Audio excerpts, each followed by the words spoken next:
Hello friends, welcome to my YouTube channel.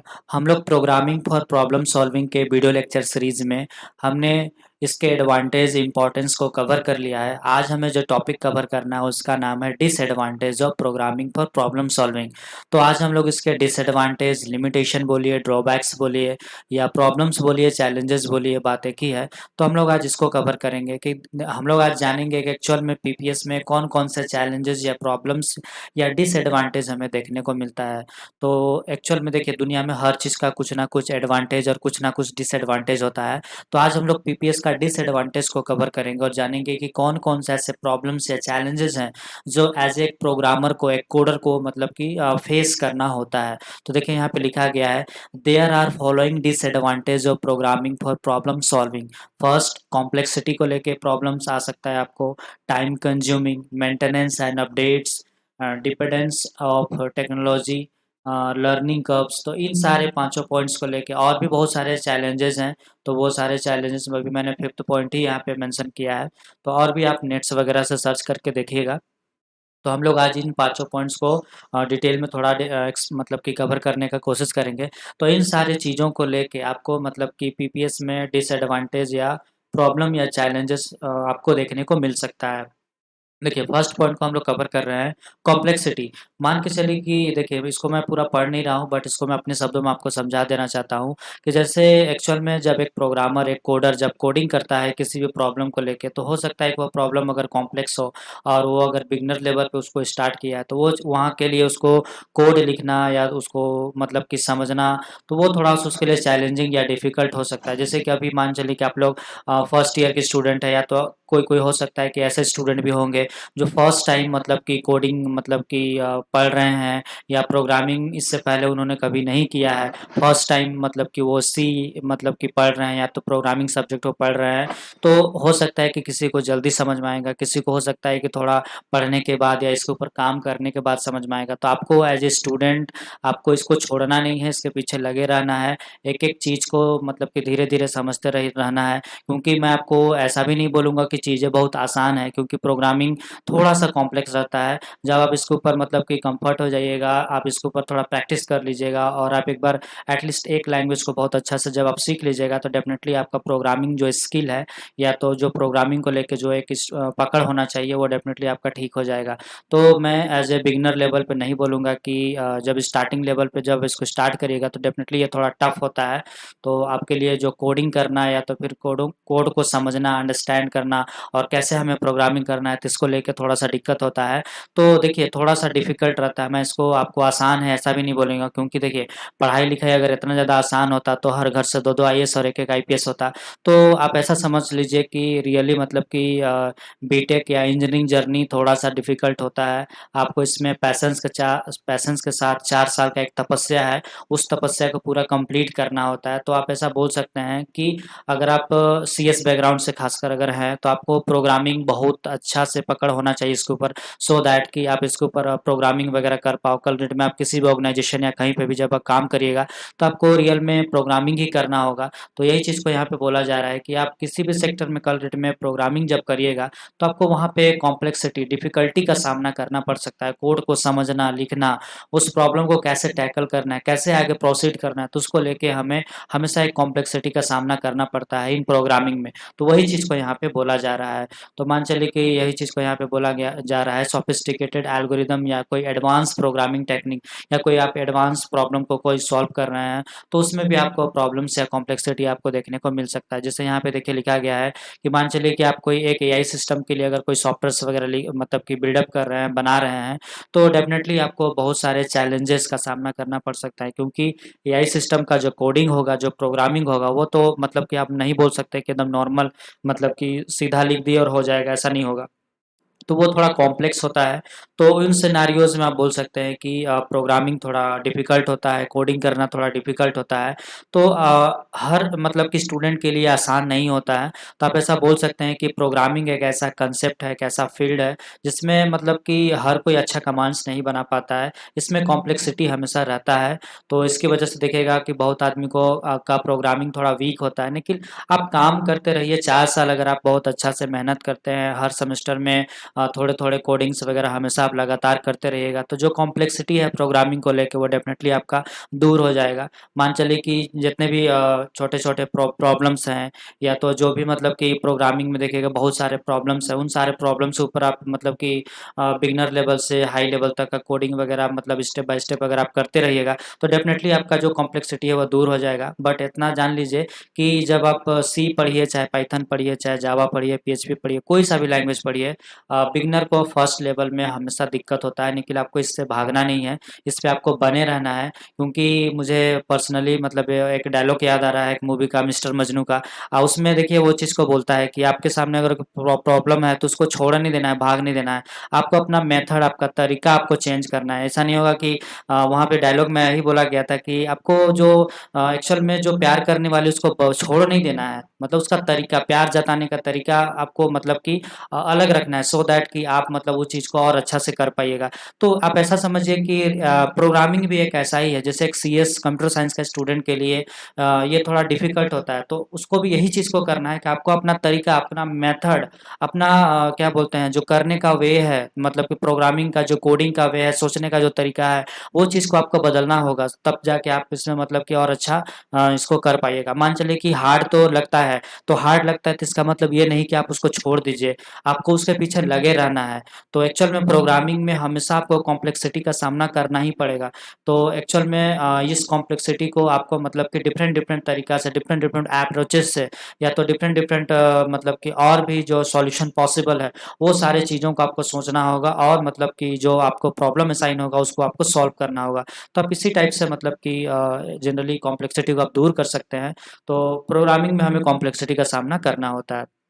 आगे time consuming, मान के चलिए कि रियल वर्ल्ड में आप कोई बड़े प्रोजेक्ट्स के ऊपर काम कर रहे हैं, तो वहाँ पे देखिएगा कि हो सकता है कि उस प्रोजेक्ट को कंप्लीट होने में हो सकता है कि सालों-साल लग जाए, या तो फिर मतलब कि कुछ ऐसे चीज़ हों जो आपको समझ में ही नहीं आ रहा है, तो वो लंबा मतलब टाइम कंज्यूमिंग तो होगा ही होगा। तो देखिए कुछ ऐसा प्रॉब्लम होता है जो जल्दी सॉल्व हो जाता है, कुछ ऐसे प्रॉब्लम्स होते हैं जैसे एआई रिलेटेड प्रॉब्लम या तो कोई रियल वर्ल्ड्स के जो प्रॉब्लम्स हैं, वो मतलब जल्दी सॉल्व नहीं होते हैं, तो वो हमेशा एक समय लेता है। तो देखिए मतलब मैं वही चीज़ को बोल रहा हूँ कि अगर इतना आसान होता चीज़ें तो हर कोई मतलब कि एकदम क्विक सॉल्यूशन सबको मिलता। तो चीज़ें टेक्निकल दुनिया में, प्रोग्रामिंग के दुनिया में थोड़ा-सा कॉम्प्लेक्स है। तो यहाँ पे अगर मान चलिए कि कल डेट में आप कोई प्रोजेक्ट्स या तो कोई भी टाइप का कोडिंग या प्रोग्रामिंग वगैरह करिएगा, तो उसमें मतलब टाइम कंज्यूमिंग लगता है, चीज़ों को सीखने में, समझने में, या कोई प्रॉब्लम आपको असाइन हुआ है तो उसको सॉल्व करने में समय लगता है। तो वही चीज़ को यहाँ पे बोला जा रहा है कि रियल वर्ल्ड में अगर आप कोई मतलब कि फुल्ली फंक्शनल मान चलिए कि एटीएम को लेके या तो कोई एक एआई सिस्टम को लेके अगर आप मान के चलिए कि कोई एक मॉडल्स वगैरह बना रहे हैं, तो देखिएगा कि डेफ़िनेटली मतलब कि उस तरह का पूरा सारा सेटअप है, कंप्लीट सेटअप जो पूरी तरह से मतलब कि सारे फंक्शन को एग्ज़ीक्यूट कर पाए, इस टाइप का अगर कोडिंग आप करिएगा, तो डेफ़िनेटली वो कोडिंग या प्रोग्रामिंग आपका समय लेने वाला है। तो वही चीज़ को यहाँ पे बोला जा रहा है। तो आई होप आपका टाइम कंज्यूमिंग वाला पॉइंट्स आपको क्लियर हुआ होगा। नेक्स्ट हम लोग इसको जानने का कोशिश करते हैं, मेंटेनेंस एंड अपडेट्स। तो इसको मैं पूरा पढ़ नहीं रहा हूँ, बस आपको मैं अपने शब्दों में समझा दे रहा हूँ। मान के चलिए कि सपोज़ दैट आप ऑपरेटिंग सिस्टम के लिए अगर आप कोई कोडिंग लिख रहे हैं, तो मान चलिए कि ओएस का कोडिंग कितना कॉम्प्लेक्स होता है। तो देखिए ओएस में मान चलिए कि सपोज़ दैट विंडो हम लोग एक्चुअल में मैं भी यहाँ पे जो मतलब ऑपरेटिंग सिस्टम यूज़ कर रहा हूँ, वो आपका विंडोज़ 10 है। तो विंडोज़ 10 ऐसा नहीं होता है कि एक बार मतलब कि माइक्रोसॉफ्ट कंपनी वालों ने बना दिया, तो वो हमेशा वही चलते रहेगा, नहीं।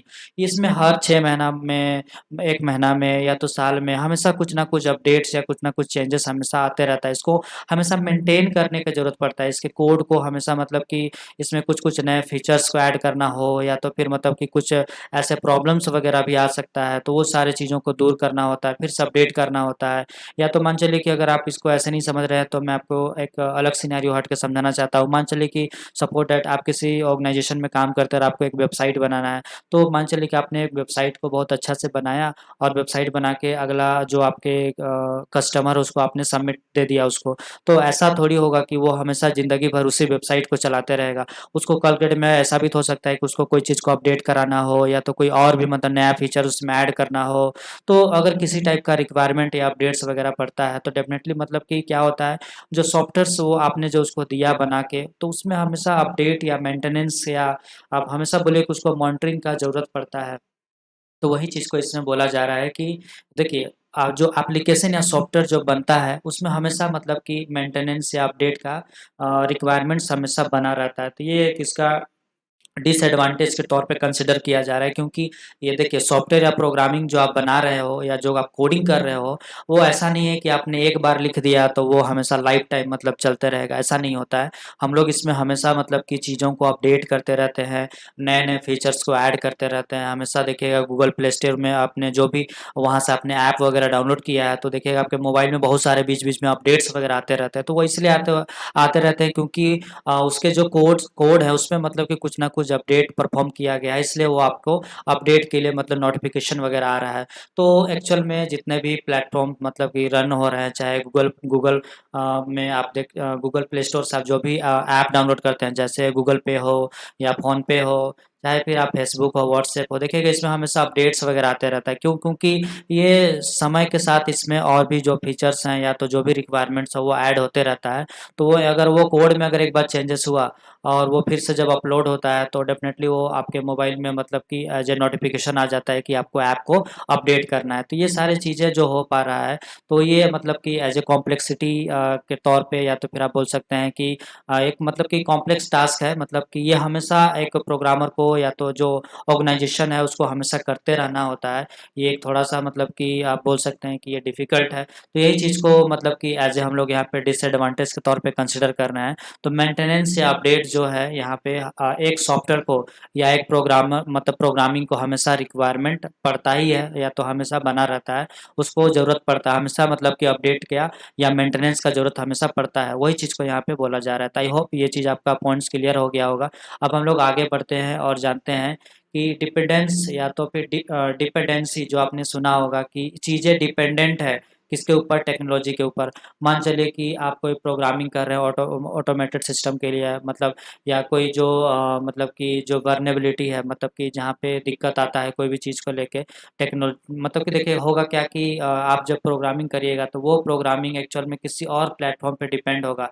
तो वहाँ पे भी आप बोल सकते हैं कि जो आपके जो प्रोग्रामिंग है, आपने जो कोडिंग करा है, वो कहीं न कहीं दूसरे चीज़ों पे भी मतलब डिपेंड रहता है, या जो ऑटोमेटेड सिस्टम है उनको लीड करने में जो वहाँ पे जो प्रॉब्लम्स आ रहा है, जो संभावित मतलब कि जो प्रॉब्लम्स हैं, वो जो वही चीज़ को यहाँ पे बोला जा रहा है। तो आप इसको थोड़ा-सा अपने शब्दों में पढ़ लीजिएगा, मतलब कि एक्चुअल में जो टेक्निकल चीज़ें हैं वो कहीं न कहीं प्रोग्रामिंग पे डिपेंड रहती है। तो प्रोग्रामिंग में अगर एक बार हमने चेंजेस करा तो डेफ़िनेटली वो पूरा प्लेटफ़ॉर्म डिस्टर्ब होता है, उस पूरा प्लेटफ़ॉर्म में चेंजेस आता है। तो वही चीज़ को यहाँ पे बोला जा रहा है। मान चलिए कि अगर आप कोई सॉफ्टवेयर वगैरह पे काम कर रहे हैं, तो सॉफ्टवेयर का जो भी ट्रैफ़िक है, कंट्रोल्स है, चाहे आप जितने भी उसमें ऑपरेशन वगैरह जब आप परफ़ॉर्म करते हैं, तो वो सारी चीज़ें मतलब कि कहीं न कहीं डिपेंड होता है।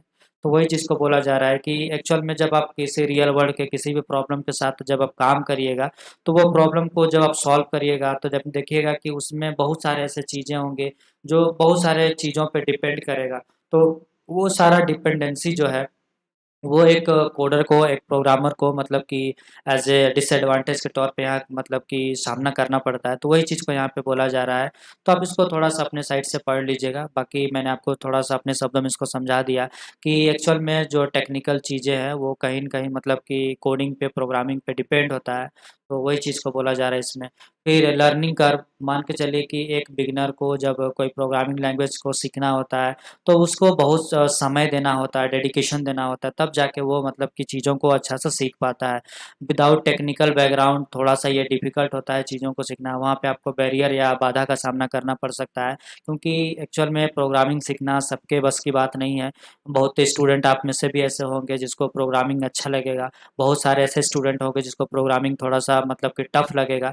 तो वो सबके इंटरेस्ट पे डिपेंड करता है कि चीज़ें आपको कितना समझ में आ रहा है, आप चीज़ों को कितना विज़ुअलाइज़ कर पा रहे हैं, इमेजिन कर पा रहे हैं, तो उस पे भी निर्भर करता है और इंटरेस्ट पे भी निर्भर करता है। आप एक्चुअल में अगर ये चीज़ें नहीं समझ में आ रही तो छोड़ मत दीजिए, आप इसके पीछे लगे रहिए।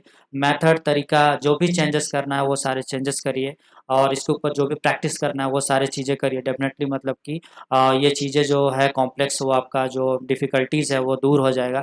तो वही चीज़ को यहाँ पे मतलब कि बोला जा रहा है कि जो लर्निंग कर्व है, मतलब कि एक प्रोग्रामर का, या तो एक प्रोग्रामर जब चीज़ों को सीखता है, तो वो कर्व जनरली मतलब कि वही चीज़ को यहाँ पे बोला जा रहा है कि टाइम या डेडिकेशन का रिक्वायरमेंट उसमें होता है। चीज़ें आसान नहीं होता है, और ख़ासकर तो नॉन टेक्निकल बैकग्राउंड वालों के लिए थोड़ा डिफ़िकल्ट होता है। तो आप मतलब अगर सीएस के स्टूडेंट हैं और आप मतलब कि आपने सी वगैरह बढ़िया से पढ़ा है तो आगे जाके आप पाइथन, जावा, पीएचपी किसी भी लैंग्वेज पे आप काम करिएगा, डेफ़िनेटली सबके सिंटैक्स लगभग बराबर रहते हैं, तो वहाँ पे भी आपको कोडिंग करने में बहुत आसानी होगा। तो एक लैंग्वेज आप बहुत अच्छा से सी या पाइथन को एक लैंग्वेज को बहुत अच्छा सीखिए, आपको अदर्स लैंग्वेज पे भी मतलब कि जल्दी सीखने में आप मतलब कि कंफर्टेबल हो जाइएगा। तो यहाँ पे जो सीखना है प्रोग्रामिंग को, यहाँ पे एक मतलब कि डिसएडवांटेज के तौर पे यहाँ पे कंसिडर किया जा रहा है। तो आप ऐसा बोल सकते हैं कि इन सारे पाँचों पॉइंट्स के माध्यम से आप बोल सकते हैं कि यहाँ पे हमें जो पीपीएस का जो डिसएडवांटेज है वो हमें देखने को मिलता है। जैसे और भी कुछ-कुछ पॉइंट्स हैं जैसे कि मान चलिए कि ये बहुत ज़्यादा मान चलिए कि आप एआई सिस्टम वगैरह बना रहे हैं, तो वो बहुत ज़्यादा कॉस्ट को भी मतलब कि प्रोग्रामिंग देखिएगा कि बहुत सारे रिसोर्सेज़ का भी रिक्वायरमेंट होगा, तो वो भी आपका एक डिसएडवांटेज के तौर पे कंसिडर किया जाएगा। बहुत सारे मतलब कि रिसोर्स या फिर मतलब मैन पावर का रिक्वायरमेंट होगा, मतलब कि हो सकता है कि आपको उसके पीछे बहुत ज़्यादा कॉस्ट का भी रिक्वायरमेंट हो सकता है। आपको अच्छा खासा इन्वेस्ट भी करना पड़ सकता है। तो ये सारे और भी कुछ-कुछ मतलब पॉइंट्स हैं जिसको आप सेमेस्टर एग्ज़ाम में आप लिख सकते हैं। तो बहुत और भी ऐसे पॉइंट्स हैं, आप थोड़ा नेट वगैरह में सर्च करके एटलीस्ट 1-2 पॉइंट्स और ऐड कर लीजिएगा। तो कॉस्ट को लेके हो गया, मतलब नंबर ऑफ रिसोर्स को लेके हो गया। तो ये सारे और भी कुछ पॉइंट्स हैं जिसमें मतलब कि आप यहाँ पे डिसएडवांटेज के तौर पे कंसिडर कर सकते हैं। तो आप अगर शॉर्ट नोट्स बना रहे हैं तो बस ये हेडिंग डालिए और ये पाँचों पॉइंट्स या आप भी 1-2 पॉइंट्स ऐड कर लीजिएगा। तो 5-7 पॉइंट्स आप बस इसको याद करिए, बाकी एक इंजीनियर को पता रहता है कि चीज़ों को कैसे तिल का ताड़ बना के हमें मतलब कि सेमेस्टर एग्ज़ाम में लिखना है। तो आप बस इस पॉइंट्स को याद रखिए और मैंने जो अभी आपको डिटेल में जो यहाँ पे समझाया बस उसको आप 2x में या तो 1.5x में बस मतलब कि आराम से सुन लीजिए। आप डेफ़िनेटली मतलब कि एग्ज़ाम में अगर इसको बारे में लिखने के लिए अगर आता है तो आप डेफ़िनेटली इसके ऊपर एक लंबा-चौड़ा अच्छा खासा मतलब लिख सकते हैं। तो बस ये पॉइंट्स केवल याद रखने का कोशिश करिए, आपका काम सेमेस्टर एग्ज़ाम या तो मतलब कि कभी किसी को समझाना हो तो वहाँ पे आपका ये हो जाएगा। तो ठीक है, आज के वीडियो के लिए बस हम लोग इतना ही कवर करते हैं। आज हमने इसके डिसएडवांटेज, चैलेंजेस बोलिए, प्रॉब्लम्स बोलिए, इश्यूज़ बोलिए या मतलब कि इसके लिमिटेशन बोलिए, तो इन सारे शब्दों का एक ही मतलब होता है। तो पीपीएस में हमें इन सारे दिक्कतों का, चैलेंजेस का, प्रॉब्लम्स का सामना करना पड़ता है, तो उसी के बारे में यहाँ पे बोला जा रहा है। तो आई होप आपका मतलब कि ये टॉपिक्स क्लियर हो गया होगा और आप मतलब कि वन बाय वन सारे वीडियो लेक्चर्स को देखते चलिए। हम लोग इसको बहुत डिटेल्स में और भी मतलब कि अपकमिंग वीडियोस अपलोड होंगे उसके माध्यम से सारी चीज़ों को और अच्छा से सीखने का कोशिश करेंगे। हम लोग इसमें प्रॉपर सी को बहुत अच्छा से पढ़ेंगे।